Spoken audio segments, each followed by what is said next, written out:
Thank you for staying tuned. Well, here's the lot we have today on the table. The latest resolutions from the Akwa Ibom State Executive Council brings up conversations around 357 projects across MDAs and plans to increase the fleet of CNG buses for urban transportation, as well as another plan for a long overdue power summit to address electricity needs. Of course, the most interesting part is that these projects are to be executed by qualified youths of the state, and this has generated a lot of talking points. So, our guest today would be helping us do a lot of work, among which is to help break down how these decisions might reshape the state's development path. We have in the studio Special Assistant to the Governor, New Media, Amanamhillary, Umo-Udofia, PhD. Thank you for joining us on the program. It's a pleasure to be back here. Welcome to Niger Delta Today. Thank you, Jennifer. And we're looking at the recent resolutions by the Akwa Ibom State Executive Council. And majorly, it's been that it's giving out projects or awarding contracts to youth. What would have propelled this decision by the state government, considering that a number of times we've heard that it's time for the youths and yet we don't see them. But this time around, the state governor has made sure that youths will be awarded this project. What would have propelled that? Well, I think just to provide some sort of background, that is not the first time that this government is reaching out to youths directly. Just to clarify that, we've had a number of policies and interventions that have been rolled out directly, to the youths of Akwa Ibom State. If you look at the composition of the state EXCO itself, look at the nature of political appointments handed out by this administration, the number of ACs, PAs to the governor and all of that, cutting across the 31 local governments of the state, and mainly youth. Even look at the current local government chairman and all of that. Beside that, we've also had a number of other interventions, like if you look at whether it's to talk about the bomb security watch, definitely that being manned by youth. You talk about the Arise Youth Charter of 2023. I always want to take that down because that is the foundation where His Excellency rolled out 60,000 direct interventions of 50,000 naira to 60,000 youths. We also have had the Arise Traders Grant, Arise Farmers Grant, Arise Equipment Support, and majorly the people that that benefit from these programs of government are youth. And also, you might understand, it might be interesting to know that the youth are the ones who have the energy to drive the process. The youth are the leaders of tomorrow, but what is emerging now is that youth are the leaders of today. So this is just another intervention that is meant to complement the deliberate efforts of this administration, to reach out to youth directly, to tap into their resourcefulness.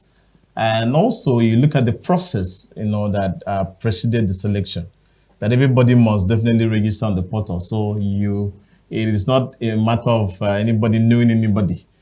So long as you have the prerequisite qualifications to run that, you're being considered for it. Okay, so it's 357 projects. I know if I give it more time. Well, but let's look at specifically those contracts. We've always had complaints and even the recent speculations as to if these youths have the capacity to deliver on quality projects across the states. Even with some of the projects, we've also heard of some cases of delayed implementation and completion. So what is the mechanism set aside to ensure that these projects will be completed as at when due and with the quality desired? I've always said that on every program I appear on, whether it's on ADBN or whether it's on the sister station, that there is a new sheriff in town who prioritizes the issue of competence and efficiency, ensuring that projects are being delivered based on set timelines and targets. So we have a governor who can come to a project site, without the least expectation or without giving you any information. He's coming to to see things for himself. So gone past are the days where you begin to sit down and then you compute some figures on percentages of completion, and then approval and releases are being made. There are various levels of mechanism, to ensure effective monitoring, to ensure that those projects are being completed on time. One, we have the governor himself who is driving that process, or we also have what we call the delivery advisors to the governor, who is being headed by a chief delivery advisor. We also have other layers like the project monitoring and committees that are based on senatorial district basis. So that go around from time to time to ensure that most of these projects, have been handled as it should. And remember that we also have what we call the monthly delivery meetings, where the governor himself sits down with the EXCO members and heads of parastatals and the various agencies to look at project by project. What have we done? What needs to be done? That also gives the reviews will give a need assessment of what should be done, and then those things are being attended to. But I also have to assure you that Akwa Ibom youths are competent enough to handle those those jobs. Government, bureaucracy, there's so many number of processes you need to go through, and so the efficiency level is there to ensure that not just the completion is being done, to also ensure that the quality of projects being done could be to the betterment of the state. All right, Mr. Amanamhillary. Well, the governor tweeted that this is another big win for transparency, meaning he is looking at a situation where there will not be bottlenecks or the usual hiccups when it comes to actual persons who win these projects going ahead to execute it. Now, I'd like to know what the government is doing towards ensuring that these contracts don't end up in the hands of politicians who disguise as youths and can't away the project. So it's a real genuine fear. I've already enunciated here that if you look at before now, we have what we call the Akwa Ibom State Procurement Portal, where everybody who is qualified, if you have legal entities, when I talk about legal entities, I mean companies, enterprises, for you to register on that portal, that is a phase basis of qualification. Yeah, that's another issue. Some people believe that the portal might still be compromised. I want to assure you that under this administration, you find people who are beneficiaries of programs of government who don't know anybody. So that is no longer a thing that we should begin to contemplate about. The proper thing and information which I'm putting out to you on this program is that anybody who qualifies, for such contracts must have registered on the RISE procurement portal. That is the basis. No others, preconditions for selection other than that. If you do not register, you can be sure of the fact that you can be qualified for it. So that is the directive by His Excellency the Governor. So now what that does is that for me, it creates a leveler for everybody. That whether you know anybody or not, or whether you have access to government or not, so long you have the qualifications to run such jobs, because one of the preconditions in the portal is that you must have shown evidence of jobs you've done before now. So it's a win situation, big win situation for the youth, ensuring that it is no longer where you have to youth have to depend on for handouts and say the usual cliche we have in a local palace, that oh gosh, you show joy to everybody, all of that. So it is not about giving out the handouts. This governor had said from day one that begin to prepare yourselves, develop your personal capacities, show us what you can do so that government can come into, to empower you to do them. So this is a direct way of empowering youths, for them to become resourceful to themselves, like I've said, and ultimately, contribute their quota to the development of the state. So I can assure you that there is no such thing as conditions or politicians being given slots and all of that. Okay, we are also from the state executive. There were also some other resolutions, and one of that was holding the Power Summit. I remember the last time we had hosted, we had a conversation. We had a conversation about the Power Summit, and you made mention of the fact that the state governor is very much interested. Unfortunately, today in the states, there is a state blackout, and major parts of the state are experiencing a blackout, and people are raising questions about the sustainability of the power sector and how that can be revamped, especially for the people with the Ibom power plant and with license from the NEC and plans for the state to generate as well as distribute. What is the state government doing with regards to this? Well, the reality is that I've always said this, that the issue of power distribution uh, is not just an Akwa Ibom phenomenon. It's a national conversation that where you have the powers to generate and then you don't have the license to distribute. And just like I stated here on that very conversation we had on this program, that the license given to Akwa Ibom to distribute power was only for areas that were not covered on the national grid. So it was not for the entire state. So the issue of power distribution is still one conversation on the reforms that is needed in the power sector. I can assure you that this government, understands the need for us to have a sustainable power sector, because it is critical to driving the small scale businesses. It is what powers the industries. If you want to have an active economy or an industrialized economy, you must be able to stabilize the power sector. And this state has made, from 1999 till date, I dare say that there is no state in the South, South, Southeast that has made the quantum of investment made by Akwa Ibom in the power sector. But unfortunately, the investment we have made has not translated in terms of distribution. Ibom Power Company, generates power, sends the power to the national grid before it is distributed back to Akwa Ibom. So it is not an Akwa Ibom problem alone. But the challenge is what the governor is determined, to address. The very reason of governance being in place is to ensure that where there are gaps, government should see how to try to, to bridge those gaps. And how do you do that?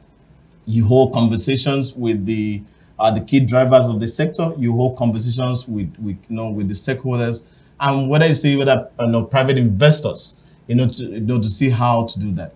But I've also raised on this program that another thing that is critical is that of the constant blackouts we've had in the state, coupled with over time you have national grid collapse. Sometimes I've heard some statements from from Fed, being the Port Harcourt electricity distribution company, saying that the line that services their Bar Logi line, it's very old, and they've been saying that you need to overhaul that. But beyond those areas where we call on government to do things, which government is now trying to hold conversations to address, there are other issues that are at the level of the citizens to also address. The issue of power theft is a very big concern. You invest money to generate power. At the end of the day, you're not able to recoup that because you have persons bypassing power.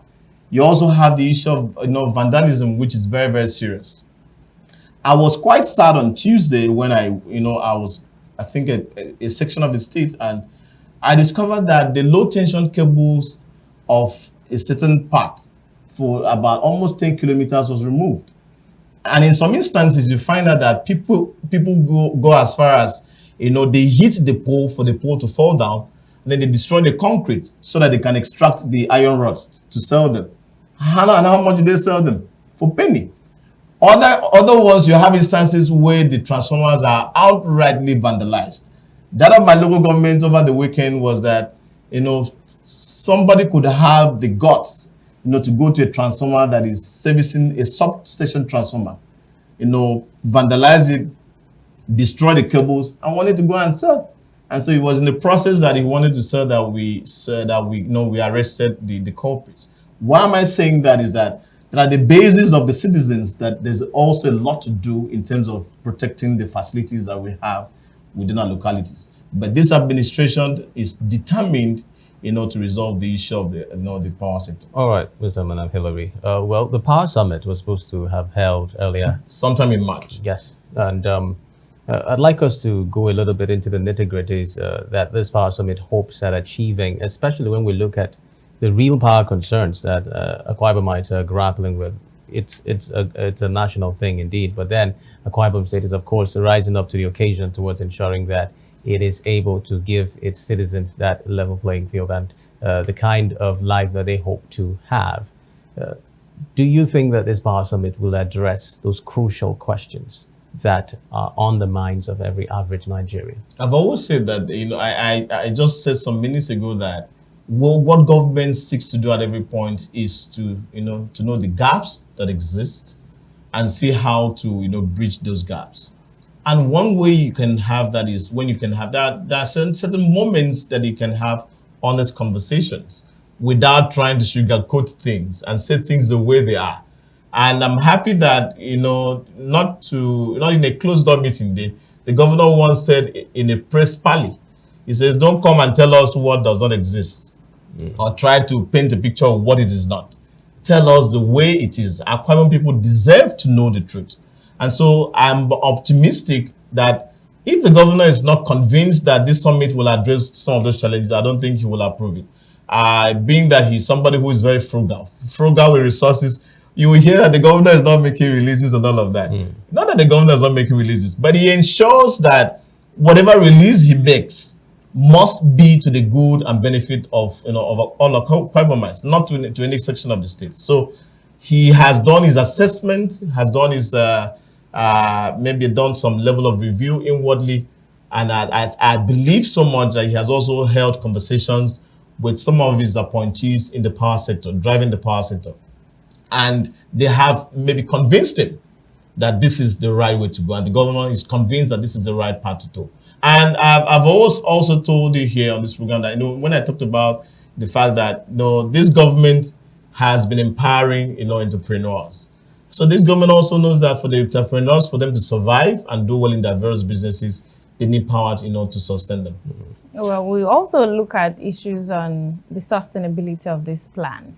Would this have to be a regular activity to review activities in the power sector? Because we understand that there are times that there are some advancements and there are some changes in governance and as well as some other activities. Would this have to be a recurrent decimal? Well, let me just say this, that government needs data to plan. There are interventions that could be short-term, there are interventions that could be long-term, but you need the right information for you to have these plans in place. And so when you have the plan, you also set timelines to them and say, okay, by 2027, this is where we should be as a state. So by 2031, this is where we should be in terms of the power industry in this or power sector in the state.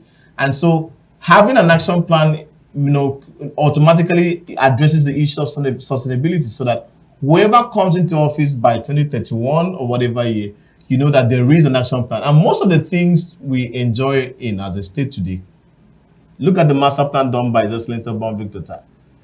Yeah, there are some times that when you come in, based on the dynamics of the time, you can make some adjustments and make some addition and some subtraction. But when you have, like you call it a plan, it creates a foundation or a structure where you can, you can base your interventions. Well, Jenny, I beg your pardon. If it's a follow-up question, I mean, we are actually running out of time. But then, apart from the power sector and the 357 projects, the governor also specifically mentioned in his tweets some of those other areas. For instance, health. He talked about the tourism sector, the economy. He talked about roads, about I think 700 and something roads that are currently being looked at. Over 700 kilometers. And we have some reactions regarding this. And this one of the reactions is from a tweet from Ekpotech, Ekpo, PhD. And he says, instead of Ibom International Hospital, which will be moribund after your tenure, that's referring to the governor directly, allegedly, why not establish an Ibom Medical University? Akwa Ibom State is the only state in the South-South zone without a state institution training its doctors and other health personnel. See small by Elsa, So we also have journalists against poverty, very sound ideas. However, what is needed is action plan for the power sector, not another money guzzling summit or talk shop. Akwa Ibom can generate its own electricity under public-private partnership, PPP. We also have from Jack Unyo, brick by brick, the distance is getting shorter by the day. Congratulations, Akwa Ibom State. And Ani says, increasing the bus order to 50 is welcome, but without addressing existing road and traffic issues in Akwa Ibom, this may not significantly improve public transport efficiency or accessibility. Gloria says the Ibom International Hospital project is ambitious, but given past delays in state projects, I worry about timely completion and whether quality standards will truly be met and not the cliche government promises. Well, there are a lot of other reactions that we would take, but then we're out of time. I'd just like you to react to some of those. Let me react. I think I'll take that of the person talking about the roads. Annie. No, I the knew you were roads going to and- jump on that. I can jump on that without even looking back. Nobody can deny the fact that we have been lucky enough as a state that from 1999 till now, at least I'm very much conversant, with the present democratic dispensation. That if you look at place Akwa Ibom side by side with other states in the South, even in the country, the development of our road infrastructures cannot be compared to most states. The only state can likely say maybe you're going to try to compete, compete with Akwa Ibom. You can talk about maybe the Federal Capital Territory being the center and maybe Lagos and Port Harcourt. But as much as we know that we read and see stuff happening in other states, but we're doing better, we're doing well. Are we perfect 100%? We're not. Despite the investment made to better our road infrastructures, successive governments, including the present one, is doing well enough to complete the ones initiated by the last administration and also initiate other landmark road projects. So that is not a bone of contention. I had expected that this issue of the conversation about the Ibom International Hospital was going to come up on the conversation, but it did not. But the comments there, I do not think that. Let me take it from this side. It is not every time that government always will roll out a program that citizens or people should have a mob mentality of always wanting to shut down government. I've always said that sometimes we need to be open-minded to see what government really wants to do. And in cases where I have said that this administration has been very frugal with resources to ensure that it is only attending to projects that have benefits to the state in the medium and the long term, the issue of the Ibom International Hospital has been on the front burner for some time now. People saying that it is not necessary. Why don't you develop? Why did you do this and all of that? There is nothing wrong having those two major investments side by side as a state. In fact, that will boost our profile in terms of investment in the health sector, and also issue of trying to tap into the issue of medical tourism. But then again, this government is not abandoning the Ibom Specialist Hospital. It is not. This government actually, when we came on board, decided to set up a technical committee, to assess the Ibom Specialist Hospital, know the bottlenecks, and see how to complete that facility. And the governor wants to privatize that facility so that we can maximize the investment we've made there. So there is nothing wrong in building an additional Ibom International Hospital that can also meet other healthcare needs. It is not also an elitist project. For this government to ensure that the middle class and the poorest of the poor also benefit from that, we're rolling out what we call the AKKs, some sort of an insurance scheme where when you just enroll for a certain amount of 18,000 naira, you can access Medicare anywhere in the state. So these are things that the governor has properly planned out, and we are determined to ensure that these things will see the light of the day for the benefit of the state. The other person that talked about I hop it's not just about government promises. I can run marathon here because there's so much to talk about. Okay. From what we are doing on ground. We'll talk about this some other time. No problem. Thank you very much, the Special Assistant to the Governor of New Media, Mr. Amanamhillary Umo-Udofia. Thank you for speaking with us on Niger Delta Today. It's a pleasure. Thank you. We're hoping that the expectations of the people are met. We will follow through. Indeed. Definitely. All right. We'll be looking forward to it. All right. Thanks. So that's the size of Niger Delta Today. Thank you very much for staying with us. We'll catch you again tomorrow for another fresh edition, God willing. My name is Xavier Robert, wishing you a terrific afternoon. And I am Jennifer Pius. Thanks for being a part. Do have a great day.